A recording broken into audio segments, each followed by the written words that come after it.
Selamat datang di konten bacain tulisan Wattpad. Ini tulisanku, akar-akal, keilmuan branding sesungguhnya.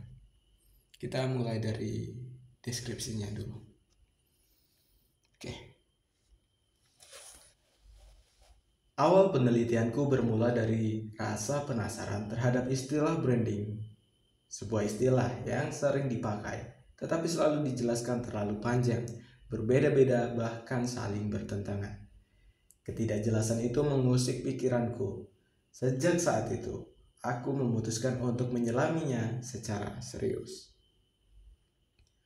Selama lebih dari 5 tahun, hampir setiap hari aku belajar, membaca, berdiskusi, menganalisis, dan meneliti segala hal yang berkaitan dengan branding.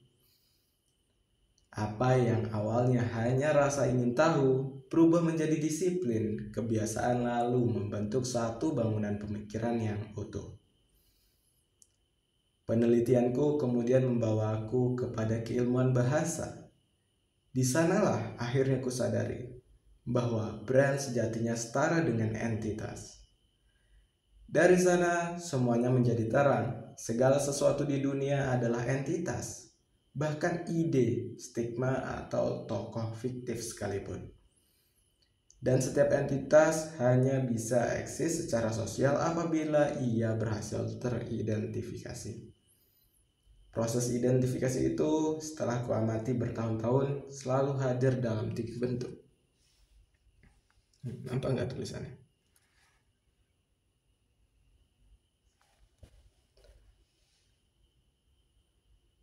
Proses identifikasi itu setelah kuamati bertahun-tahun selalu hadir dalam 3 bentuk. 1. Faktual aktif, 2. Faktual pasif, 3. Imajinatif. Kesadaran ini tumbuh dari pengalaman kerjaku sebagai quality control. Dari situlah logika tentang ciri, standar, dan pengenalan menemukan bentuk paling konkretnya. Pada akhirnya aku menyadari bahwa bahasa Indonesia belum memiliki istilah yang tepat untuk menyebut proses ini. Maka lahirlah satu kata baru, pengentitasan. Secara kaidah pembentukan kata, istilah ini sah dan logis, dan aku berkomitmen untuk memperkenalkannya kepada publik.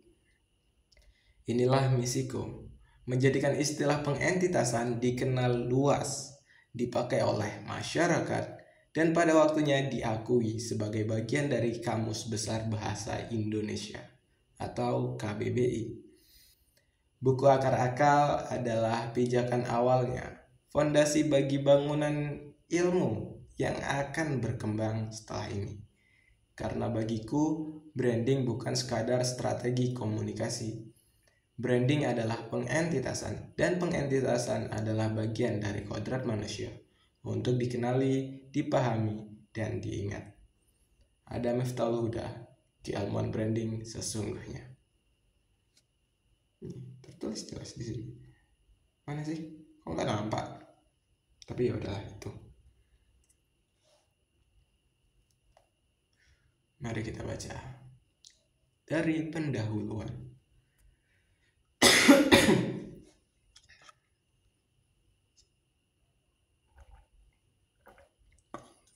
Manusia selalu hidup dengan kemampuan untuk mengenali dan dikenali. Sejak lahir, bahkan sejak masih berada di dalam kandungan, kita sudah mulai membentuk dan menerima identifikasi. Suara detak jantung ibu, aroma tubuh, hingga cahaya dan warna di sekitar kita menjadi penanda pertama yang membantu kita merasa aman. Di kemudian hari, kita memberi nama pada hal-hal yang kita kenali. Nama bukan sekadar bunyi, melainkan tanda yang memisahkan satu entitas dari yang lain.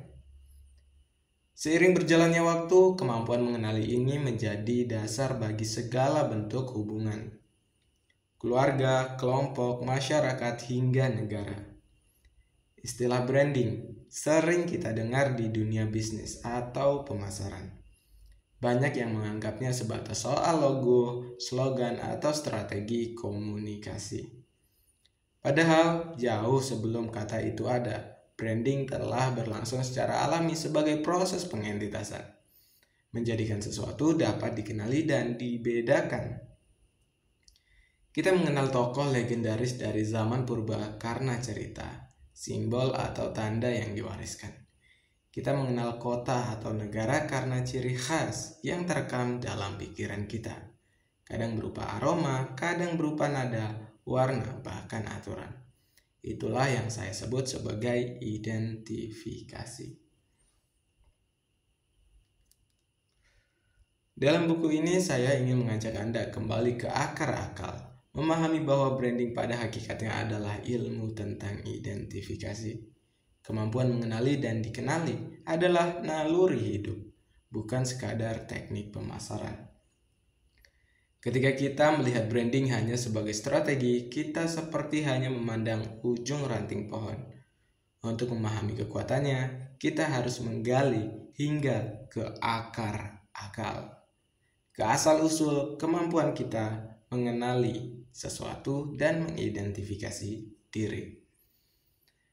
Buku ini bukan buku panduan bisnis, melainkan peta untuk memahami landasan keilmuan branding yang sesungguhnya. Kita akan menelusuri sejarah kata brand, perjalanan manusia mengenali dunia dengan panca indera, hingga berbagai bentuk identifikasi seperti faktual aktif, faktual pasif, dan imajinatif.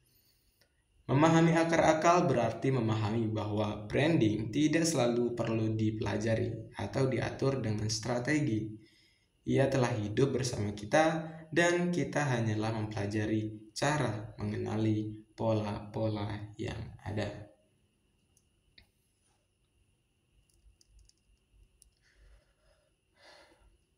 Bab 1. Akar sejarah dan hakikat branding. Dari tanda ke identifikasi. Branding bukan ditempa di ruang rapat pemasaran. Ia lahir dari indera dan kebiasaan manusia. Sebelum adanya logo, biro iklan, atau strategi produk, manusia sudah saling menandai dengan suara, warna, rasa, dan cerita. Hal-hal itu membentuk cara kita mengenali dan akhirnya mempercayai sesuatu. Bab ini mengajak kita mundur dari kebisingan taksonomi modern dan menelisik akar akal. Bagaimana kemampuan mengidentifikasi muncul, berevolusi dari cap fisik menjadi reputasi sosial, dan mengapa mengenali perbedaan antara jenis-jenis identifikasi faktual, aktif, faktual pasif, imajinatif, krusial untuk memahami apa yang disebut branding. Di sini kamu akan belajar bukan sekadar kata-kata baru, tetapi alat berpikir. Bagaimana memetakan ciri, bagaimana membedakan yang nyata dan yang terbayang, dan bagaimana memilih intervensi yang etis dan efektif ketika reputasi sedang dibangun atau runtuh.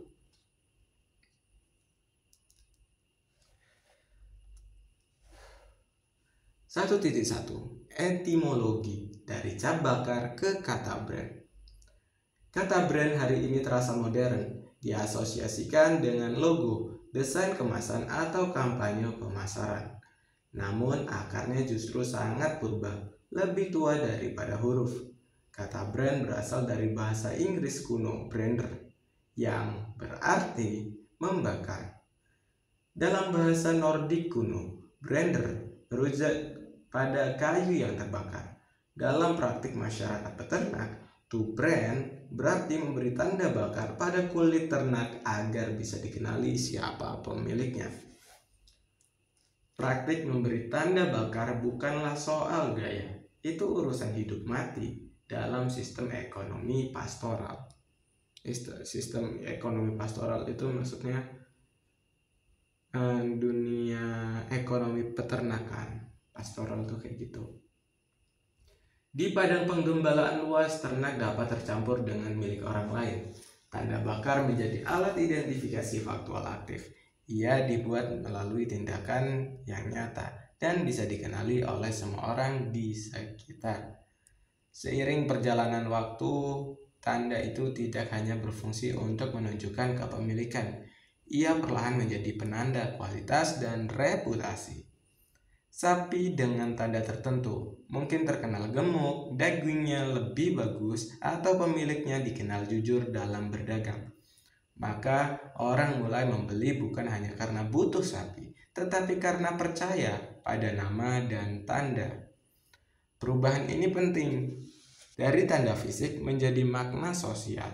Dari sekadar ini punyaku menjadi ini dikenal karena sifatnya. 1.1.1 Lompatan makna dalam bahasa.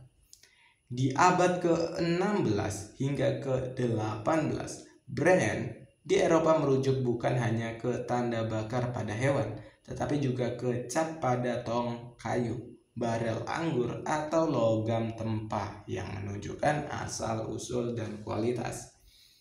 Memasuki abad ke-19, ketika revolusi industri memunculkan produk dalam kemasan, brand name menjadi istilah untuk nama yang membedakan produk satu pabrik dengan produk pabrik lain.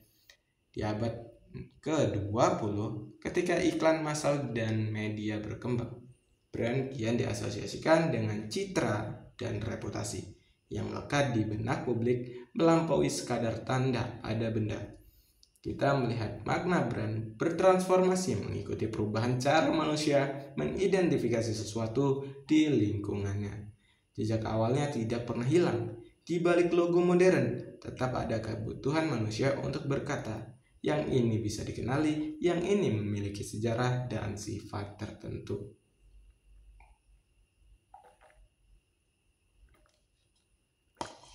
1.1.2 Menarik pelajaran. 1. Branding bukanlah penemuan baru. Ia sudah ada sejak manusia merasa perlu memberi tanda agar sesuatu dapat dibedakan dari yang lain. 2. Brand lahir dari identifikasi. Setiap ciri yang dapat dikenali baik hasil tindakan aktif maupun bawaan pasif bisa menjadi titik mula reputasi.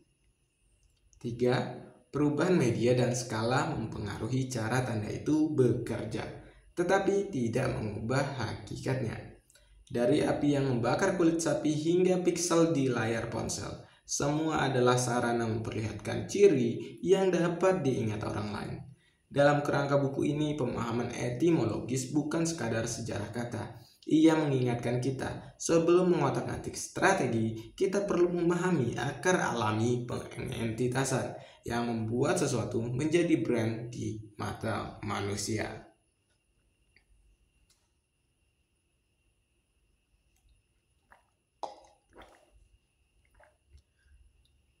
1.2 Pengentitasan lewat panca indera. Sebelum manusia mengenal kata brand, bahkan sebelum mengenal tulisan, ia sudah menjadi makhluk yang bergantung pada kemampuan. Kemampuan tersebut adalah kemampuan mengenali ciri. Kemampuan ini adalah bagian dari naluri bertahan hidup. Bayangkan zaman prasejarah, manusia harus mampu membedakan suara gemersik daun yang hanya tertiup angin dengan suara yang menandakan ada pemangsa, warna buah yang matang dengan yang beracun, wajah kawan dan wajah lawan.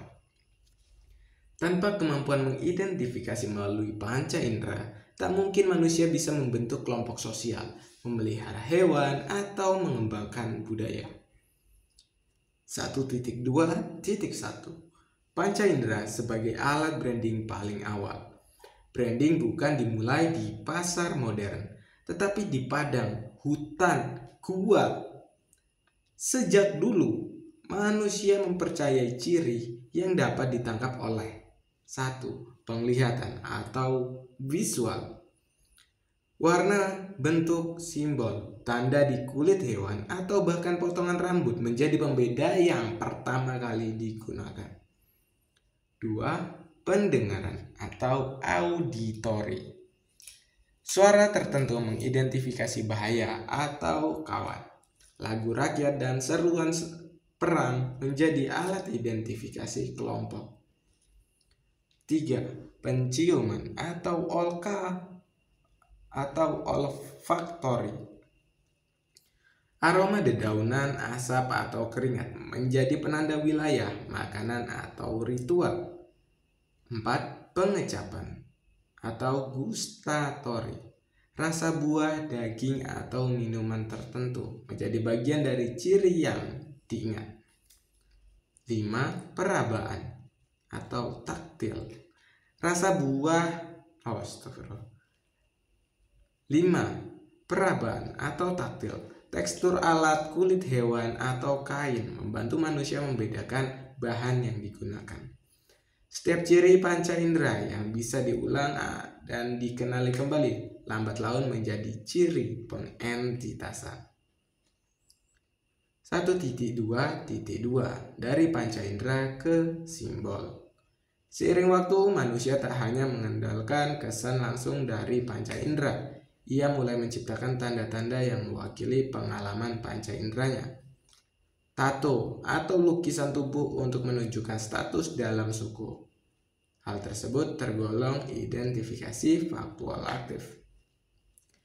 Ukiran pada batu atau tongkat untuk menandai kepemilikan. Itu adalah awal dari bahasa simbolik. Nyanyian atau mantra untuk memanggil roh atau mengingat peristiwa merupakan penghubung antara panca indera dan imajinasi kolektif. Dengan kata lain, branding bermula dari sesuatu yang sangat indrawi, lalu berkembang menjadi sesuatu yang konseptual dan imajinatif. 1.2.3 Pentingnya kesadaran ini. Di era digital, kita sering menganggap bahwa branding hanya soal logo atau algoritma media sosial, padahal hakikatnya masih sama. Otak manusia hanya bisa mengenali sesuatu yang memiliki ciri yang tertangkap panca indera atau setidaknya dapat dibayangkan karena pernah punya basis indrawi. Narasi, cerita, bahkan mitos yang membentuk identitas suatu pihak tetap berakar pada pengalaman panca indera yang pernah dihubungkan dengannya. Logo bintang, warna hijau, suara jingle, semuanya pada dasarnya adalah stimulus indrawi yang diulang dan diberi makna. Maka memahami pengentitasan lewat panca indera adalah langkah awal sebelum kita bicara tentang strategi komunikasi, media atau bahkan teknologi. Branding modern hanyalah kelanjutan dari proses alami ini. 1.3 Transformasi dari tanda ke reputasi ke narasi.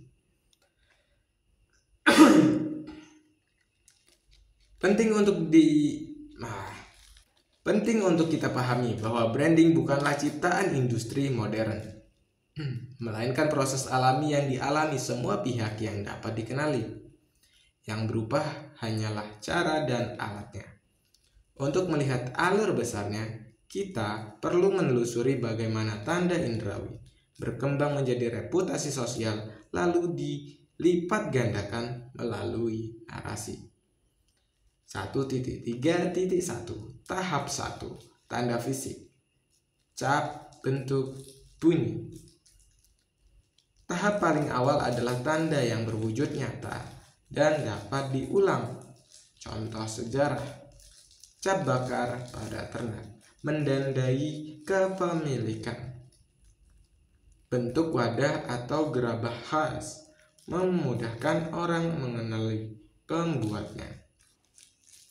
Bunyi trompet atau genderang menandakan kehadiran pasukan atau upacara.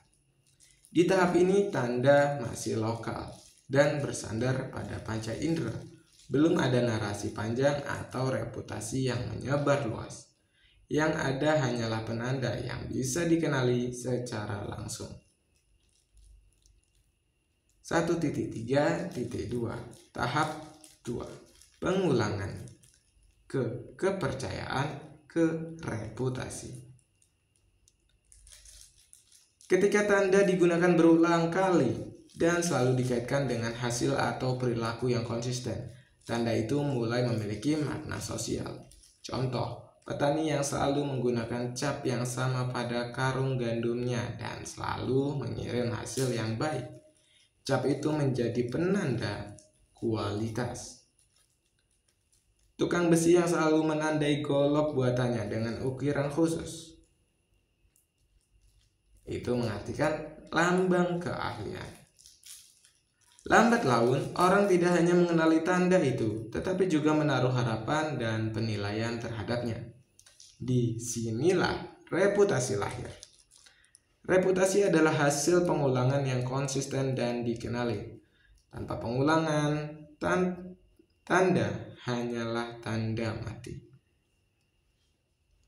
Dengan pengulangan yang konsisten, tanda menjadi hidup dalam pikiran publik. Oke. 1.3.3 tahap 3, narasi dan imajinasi kolektif. Begitu reputasi terbentuk, manusia mulai menceritakan pengalaman dan harapannya. Cerita-cerita ini berkembang menjadi narasi kolektif yang bahkan bisa melampaui pengalaman nyata. Contoh, nama keluarga pengrajin pedang di Jepang seperti Masamune yang legendaris bukan hanya karena pedangnya tajam, tetapi karena cerita turun-temurun yang mengiringinya. Pedagang dari kota tertentu dianggap lebih jujur atau lebih pandai karena cerita yang menyebar di pasar-pasar. Pada era modern, inovasi atau kesederhanaan pendiri sebuah perusahaan menjadi bagian dari citra merah. Narasi memberi lapisan imajinatif pada tanda dan reputasi. Kadang-kadang narasi ini bisa begitu kuat sehingga orang percaya sebelum melihat atau mengalami sendiri. 1.3.4 Rantai klasik branding. Kita bisa menggambarkan transformasi ini sebagai rantai sederhana. Tanda, pengulangan, reputasi, cerita atau narasi, preferensi publik. Semuanya saling berkaitan. Catatan pentingnya. Tanda adalah pintu masuk bagi panca indera. Reputasi adalah pengalaman yang diulang dan dikenang. Narasi adalah jembatan imajinasi yang menyebarkan reputasi. Inilah alur alami yang membentuk brand jauh sebelum lahirnya iklan, media sosial atau desain grafis. 1.3.5 Pembelajaran dari transformasi ini. Brand bukanlah logo. Logo hanyalah salah satu jenis tanda. Oh iya. 1.3.5 Pembelajaran dari transformasi ini. 1. Brand bukanlah logo. Logo hanyalah salah satu jenis tanda. 2. Reputasi tidak bisa dibuat instan. Ia tumbuh dari pengulangan yang konsisten. 3. Narasi tidak boleh kosong. Jika tidak ada reputasi yang nyata di balik cerita, publik cepat kehilangan kepercayaan. 4. Strategi branding modern harus menghormati urutan alami ini, bukan hanya mengejar narasi atau visual yang indah. Oke. Dengan memahami transformasi tanda ke reputasi ke narasi, kita bisa melihat bahwa branding adalah seni mempertahankan keterhubungan antara yang dapat diindra dan yang diyakini oleh pikiran kolektif. Kita juga jadi lebih waspada agar tidak terjebak dalam branding yang hanya menjual cerita tanpa substansi. Ini sebetulnya ada berapa sih? Sebab 1 ada seberapa banyak? Lupa aku.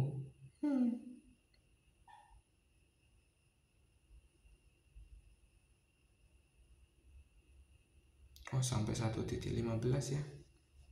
Baru sampai 1.4 aja udah capek banget bacanya. Baru sampai 1.3. Ini baru mulai 1.4.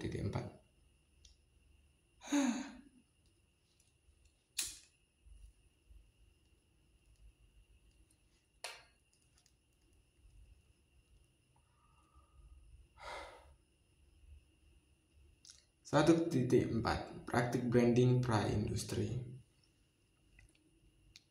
1.4, praktik branding pra-industri. Ketika branding belum menjadi ilmu, tetapi sudah menjadi kebiasaan hidup. Sebelum revolusi industri, tidak ada profesi brand consultant atau istilah marketing. Namun manusia dan kelompok sudah melakukan praktik branding secara alami. Karena keperluan untuk dikenali dan percaya selalu ada. 1.4.1, tanda dalam kehidupan sehari-hari. Beberapa contoh nyata, nama keluarga atau marga. Contoh, Smith di Inggris atau tukang besi Al-Baghdadi untuk orang dari Baghdad. Nama menjadi penanda reputasi dan asal-usul. Lambang dan warna komunitas, seperti corak tenun khas suatu daerah atau warna bendera klan. Ini memudahkan orang untuk mengenali siapa dari pihak mana. Gaya layanan atau cara berdagang. Seorang pedagang yang terkenal karena selalu menakar dengan jujur, atau warung yang selalu memulai dagangan dengan sapaan ramah. Ini adalah ciri faktual aktif yang terulang. Ritual dan upacara. Bangsawan atau pemimpin agama memiliki cara berpakaian, bahasa, dan profesi khas. Semua ini adalah tanda yang memudahkan pengenalan identitas. 1.4.2, reputasi komunitas. Pada zaman pra-industri, reputasi sering melekat pada lokasi atau kelompok. Kota atau pasar yang terkenal dengan satu komoditas. Contohnya seperti kain dari Damaskus atau rempah-rempah dari Maluku.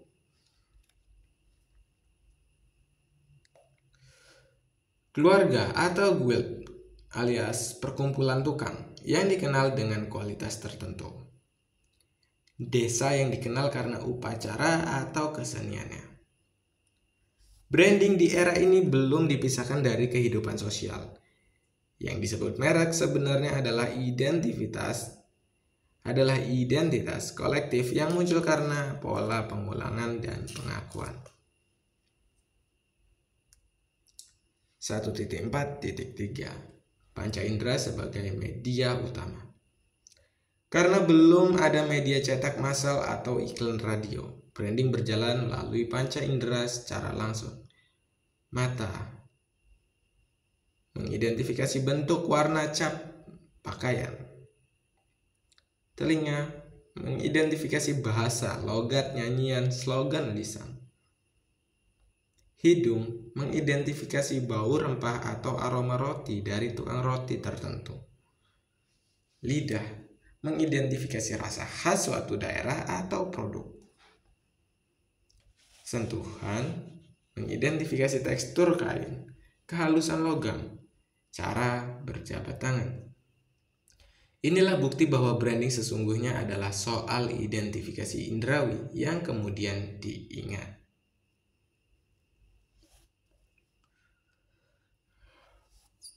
Satu titik empat. Pelajaran penting dari era pra-industri. 1. Branding tidak harus diciptakan oleh profesional. Ia tumbuh dari kebiasaan, pengulangan, dan konsistensi. 2. Keaslian atau authenticity lebih penting daripada slogan. Orang percaya karena melihat atau merasakan sendiri. Oke, ini sangat layak untuk dipelajari. 3. Identitas seringkali kolektif. Bukan hanya milik individu, tetapi juga keluarga, klan, kota, bahkan jenis barang. 4. Pemetaan identifikasi faktual aktif dan pasif sudah terjadi secara alami. Faktual aktif adalah tindakan yang diulang seperti cara berdagang, kualitas barang, ritual layanan. Faktual pasif adalah hal yang melekat tanpa diusahakan, seperti lokasi, nama keluarga, bahan baku lokal. Branding praindustri mengajarkan bahwa reputasi dibentuk oleh kehidupan nyata, bukan oleh kampanye komunikasi.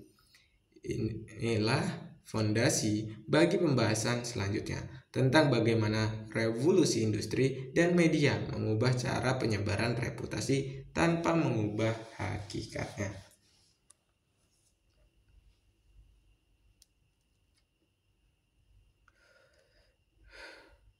1.5 Peralihan ke era modern.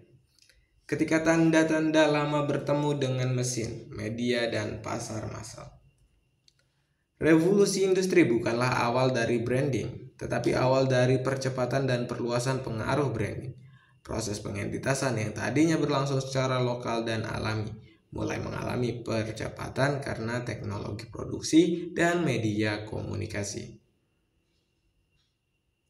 1.5.1 Mesin yang menggandakan produk.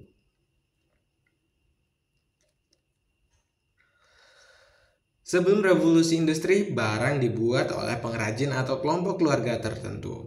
Identitasnya melekat pada orang atau tempat. Ketika muncul mesin produksi, produk menjadi banyak dan seragam, sehingga identitas pengrajin mulai kabur. Pabrik perlu memberi tanda pada barangnya agar dikenali meskipun tidak bertemu langsung dengan pembuatnya.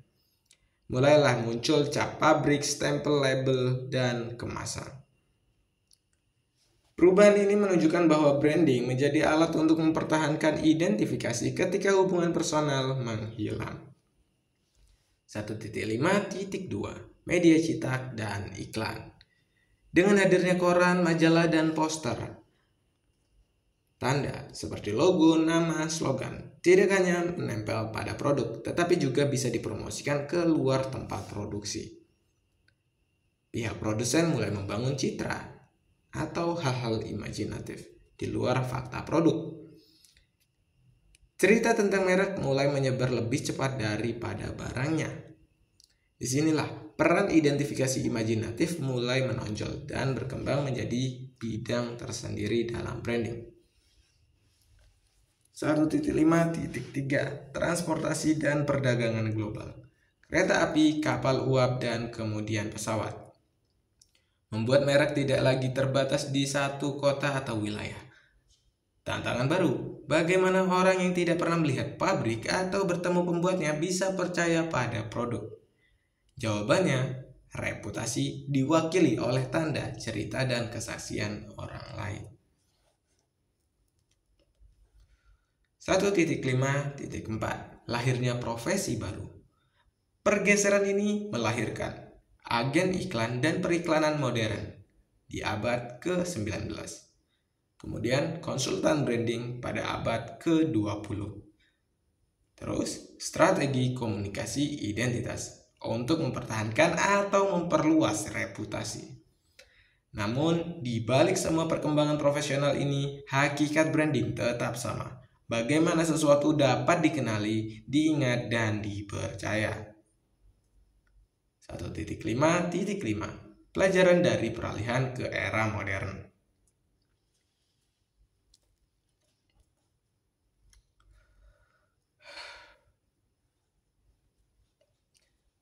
Sampai mana tadi? Oh ya, 1.5.5 Pelajaran dari peralihan ke era modern.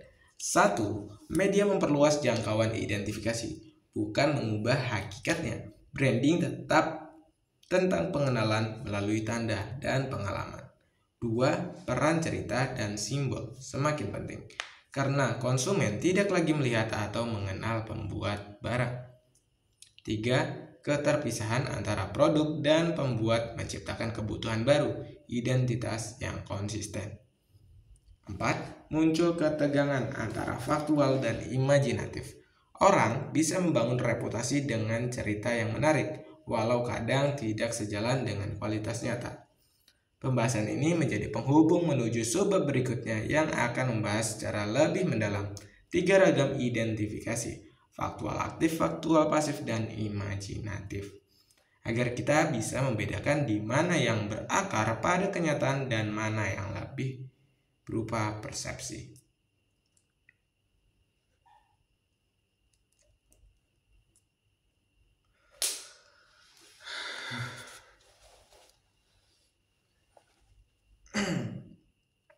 Aduh, panasnya.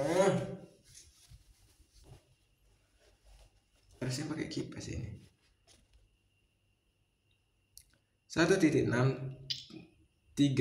ragam identifikasi. Memahami sumber dasar bagaimana sebuah pihak dikenali. Manusia mengenali sesuatu karena ada ciri yang menandai dan membedakan dari. Manusia mengenali sesuatu karena ada ciri yang menandai dan membedakannya dari yang lain. Ciri ini dapat diamati melalui panca indera, lalu diolah menjadi pengetahuan di otak, yang kemudian menimbulkan persepsi dan keputusan. Agar proses ini dianalisis secara sistematis, kita bisa membaginya menjadi 3 ragam identifikasi. 1. Faktual aktif. 2. Faktual pasif. 3. Imajinatif. Pembagian ini sederhana, tetapi penting karena membantu kita melihat akar reputasi dan membedakan antara apa yang nyata, apa yang melekat, dan apa yang diyakini orang.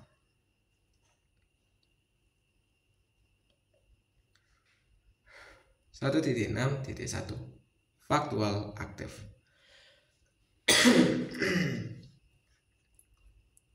Definisi: ciri yang muncul karena tindakan, keputusan, atau aktivitas yang dapat diulang dan diobservasi. Kuncinya ada unsur perbuatan yang dilakukan pihak itu sendiri. Contoh, kualitas layanan pelanggan di sebuah restoran, program inovasi yang terus dijalankan sebuah perusahaan, gaya bicara khas seorang tokoh publik saat berpidato, desain produk yang secara konsisten diciptakan oleh pembuatnya. Faktual aktif adalah sumber reputasi yang paling dapat dikendalikan karena bergantung pada apa yang kita lakukan. 1.6.2 Faktual pasif.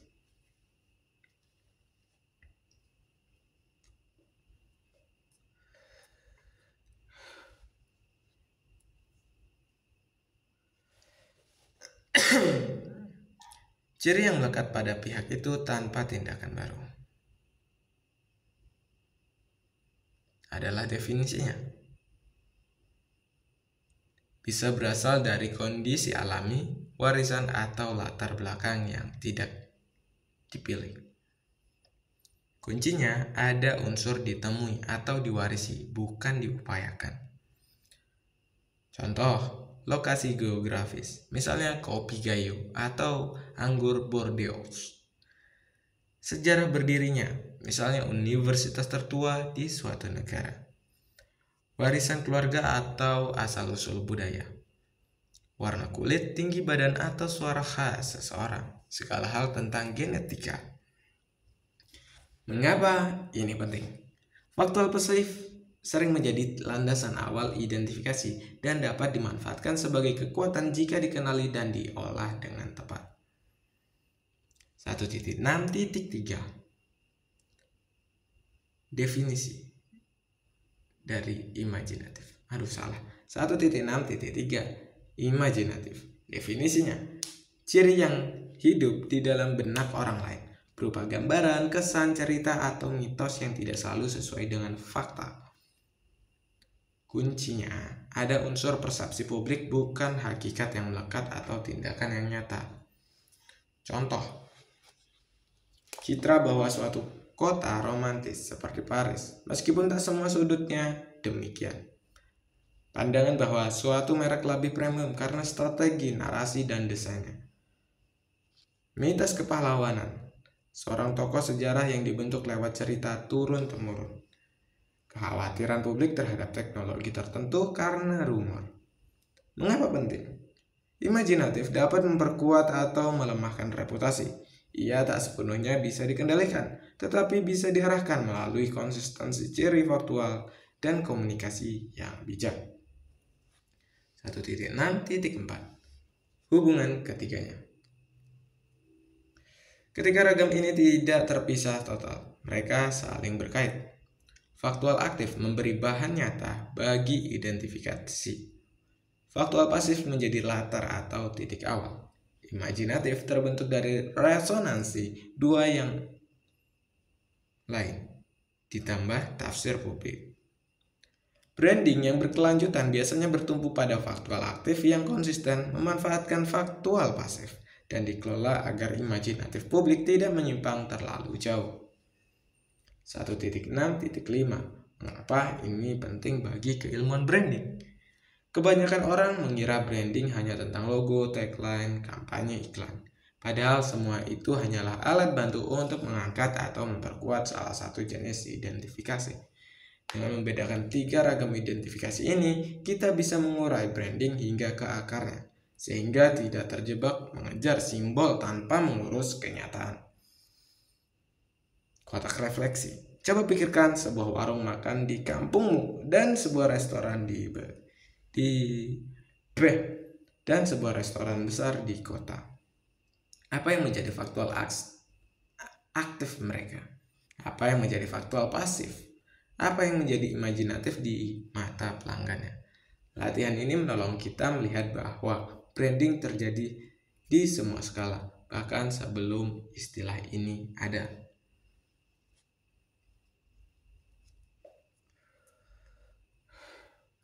1.7 Cara membedakan dan tes cepat. Agar tidak tertukar antara yang nyata, melekat, dan persepsi, kita sudah mengetahui 3 ragam identifikasi. Namun, tantangan terbesarnya adalah membedakannya di lapangan.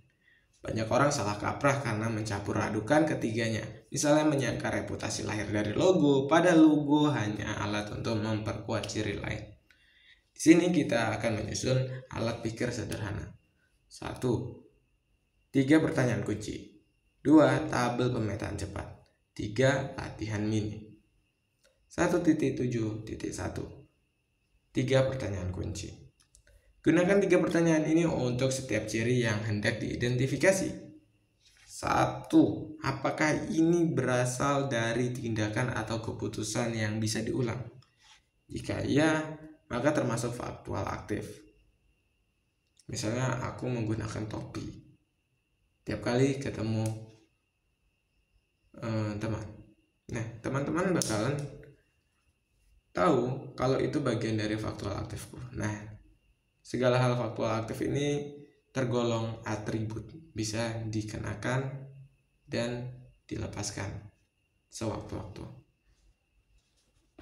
Nah, yang kedua, apakah ini sudah melekat tanpa kita melakukan tindakan baru? Jika iya, maka termasuk faktual pasif. Nah, contohnya tuh yang paling jelas, segala hal tentang genetik. Wajah, postur tubuh, atau apapun itu. Karena ini semua bawaan dari orang tua ya, apalagi latar belakang agama, tempat tinggal, itu kan pasif. Kita nggak bisa nentuin dari awal. Terus yang ketiga, apakah ini hanya hidup di benak orang atau berupa citra, cerita, atau tafsir? Jika ya, maka termasuk imajinatif. Nah, misalnya aku dikenal sama sebagian orang, ini orangnya lesu. Bagi orang lain yang di lingkup sosial yang bisa ngebuatku bisa lebih berekspresi, lebih aktif, nah mereka menganggapku sebagai orang yang penuh energi, bukan yang lesu. Nah, itu dia. Jadi imajinatif ini sangat dinamis, tergantung keadaannya. Catatan, seringkali sebuah ciri melibatkan 2 atau bahkan 3 unsur sekaligus. Namun kita harus tetap mencari pangkal utamanya agar tidak ada keliru menyusun strategi. 1.7.2 tabel pemetaan cepat. Tabel ini membantu mengkategorikan ciri yang kita temui. Nah, kalau membaca di Wattpad udah aku sediain tabel-tabelnya. Mana yang nggak nampak nih? Tuh, udah rapi. Nah, jenis identifikasi faktual aktif. Sumber utamanya tindakan atau kebijakan. Bisa diulang atau tidak? Bisa diulang, diubah atau ditingkatkan. Contohnya program beasiswa sekolah, jam buka warung yang konsisten, inovasi produk.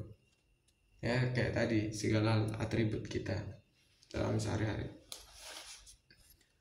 Terus jenis identifikasi faktual pasif. Ini, aku baca ini tabelnya. Sumber utamanya itu warisan, kondisi yang melekat. Ya, jenis kelamin, terus postur tubuh, bentuk muka, ya gitu-gitulah. Bisa diulang atau tidak? Tidak perlu tindakan baru untuk muncul. Oke, tidak perlu ada tindakan baru untuk muncul nih. Jadi yang pasif-pasif tuh wah. Atau gini deh, yang paling jelas lokasi wisata yang mengutamakan keindahan alam. Nah, itu kan bagian dari alamnya. Dan oleh karena itu, Provinsi Bali atau Pulau Bali menjadi destinasi favorit wisatawan lokal maupun mancanegara untuk datang ke sana karena identifikasi pasif dari tempat tersebut. Beda halnya dengan tempat wisata seperti Taman Mini Indonesia Indah, terus Disneyland, itu kan faktual aktif semua, diupayakan. Nah, nanti ada bagiannya sendiri tuh pembahasan kita tentang apa yang terjadi sekarang itu faktual aktif, dan keesokannya apa yang kita lakukan di hari ini di keesokannya itu bakalan jadi kemarin kan. Jadi itu bagian dari sejarah. Nah, itu udah jadi faktual pasif. Nanti ada bagiannya sendiri tuh. Nah, maksudnya kalau yang tadi perbandingan antara Bali, Disneyland atau Taman Mini Indonesia Indah itu kan antara yang memang udah warisan dari dulu-dulunya atau yang baru dibangun gitu. Nah, makanya di sini ada pertanyaan kunci kayak bisa diulang atau tidak. Oke, contohnya nih, lokasi di tepi jalan raya, sejarah berdiri tahun 1901, warna kulit seseorang. Nah, itu kan sejarah ini bakalan jadi faktual pasif walaupun pada di saat itu termasuk faktual aktif. Oke, kita mendirikan perusahaan di tahun ini, udah jadi faktual aktif tuh di saat ini. Tapi setelah beberapa tahun ke depan itu bakalan jadi faktual pasif. Oke, mulai kebentuk kiranya biar lebih rapi gitu loh. Maksudnya kalau memahami sesuatu tuh dimulai dari mengetahui identifikasi yang ini tuh tergolong yang mana sih. Ada yang faktual aktif, faktual pasif, dan imajinatif. Sebetulnya waktu itu awal-awal aku nulis tuh dibedakan menjadi dua dimensi, faktual dan imajinatif. Terus yang faktual aktif ini, yang faktual ini metodenya ada dua, aktif dan pasif, tapi dipersingkat aja langsung 3 jenis identifikasi gitu. Oke, lanjut. Jenis identifikasi imajinatif. Sumber utamanya persepsi, tafsir, atau cerita. Bisa diulang atau tidak? Tidak selalu sesuai fakta, bisa berubah karena opini publik. Contoh, kota dianggap romantis, merek dipandang premium, tokoh dilabeli galak. Nah, dilabeli galak ini selayaknya tadi yang aku kasih contoh. Aku tuh bisa jadi anggap lesu di satu lingkup sosial tertentu, bisa jadi dianggap hiperaktif di lingkup sosial yang lain gitu. Dengan tabel ini kita dapat melakukan audit sederhana terhadap sebuah brand atau pihak. 1.7.3 latihan mini. Mari coba dengan contoh sehari-hari. Sebuah kedai kopi lokal. Waktu aktifnya selalu menyajikan kopi panas dengan senyuman. Memperbarui menu setiap musim panen. Nah, kalau musim panen itu biasanya kita dihubungi sama beberapa tengkulak. Kami bawa kopi dari desa ini loh, jenis kopinya yang kayak gini. Cobain deh. Nah, di situ ada pembaruan menu. Kadang juga ada yang kehilangan karena mungkin ladang kopinya bermasalah, kena wabah dan lain-lain. Terus faktual pasifnya terletak di sudut pasar yang ramai. Nah, pemilihan lokasi pada awalnya itu memang aktif, tapi kalau udah kita menetap di situ jadinya pasif, ya kan? Apalagi pemandangan di sekitarnya itu, wah itu berperan banget, seru atau enggaknya, atau mungkin tenang atau enggaknya, aman atau enggaknya tempat tersebut, itu mempengaruhi banget. Terus bangunan tua dengan jendela kayu yang khas, nah ini kan bentuk yang bangunan yang udah lama gitu loh. Mungkin kita nyewa di situ, bukan beli, bukan ngebangun. Nah, contoh paling gampangnya gini deh. Suatu rumah dijual. Kalau lokasinya bagus, pemandangannya bagus,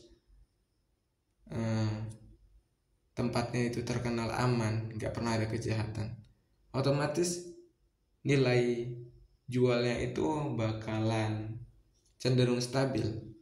Tapi sebaliknya, kalau pemandangannya biasa aja, kumuh, mungkin tingkat keamanannya sangat diragukan, maka nilai jualnya tentu cenderung turun. Oke, mulai kebayang apa yang dimaksud faktual pasif, mana yang aktif gitu. Oke, lanjut ya. Imajinatif. Pelanggan merasa kedai ini tempat nongkrong paling asik di kota. Dianggap kopinya paling otentik meskipun resepnya mirip dengan kedai lain. Nah ini nih, pada dasarnya kopi itu rasanya ya mirip-mirip lah. Apalagi bagi yang awam, kita nggak pernah tahu. Orang-orang praktisi, pakar itu yang profesional tuh kayak gimana ngedefinisikan, ini kopinya ada aroma-aroma mangganya ya gini-gini gitu. Tapi rasanya kopi-kopi aja kayaknya. Terus pendefinisiannya dia, ini otentik begini gini, nah itu imajinatif tuh. Tapi kalau kita pakai alat ukur yang bisa menakar tingkat kepahitannya, tingkat akurasi suhunya pada suhu berapa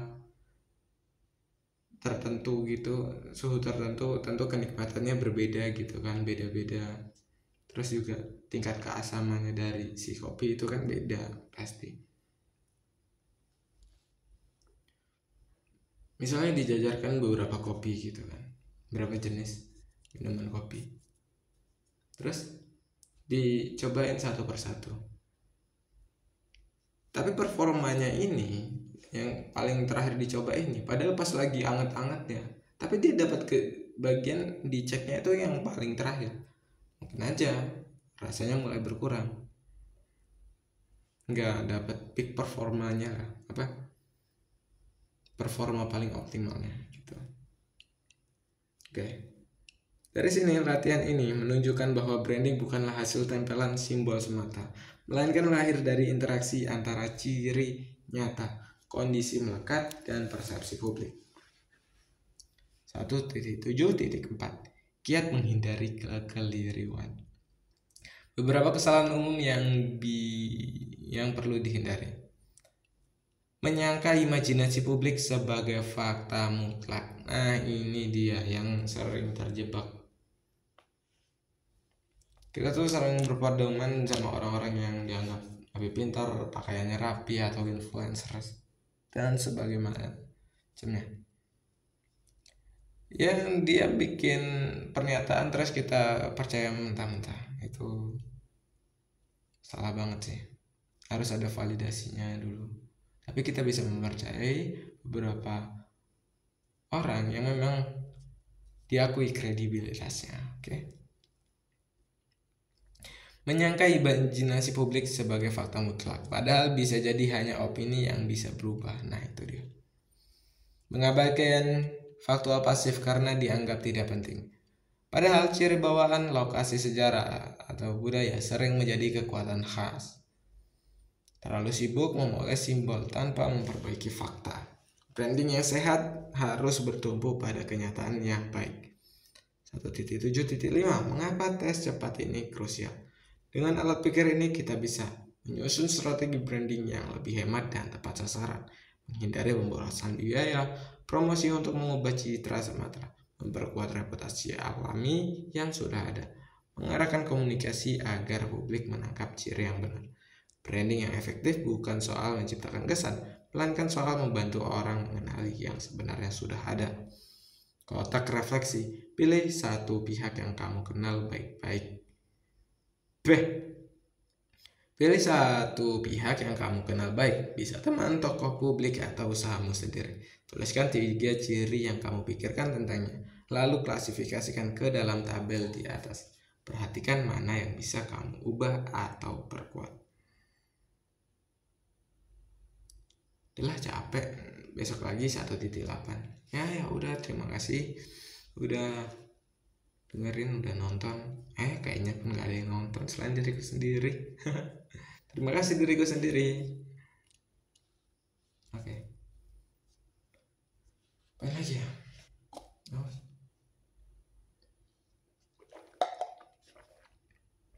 Ya gitu aja. Bye. Selamat tinggal, sampai jumpa di bacain tulisan Wattpad berikutnya. Keren juga BTW.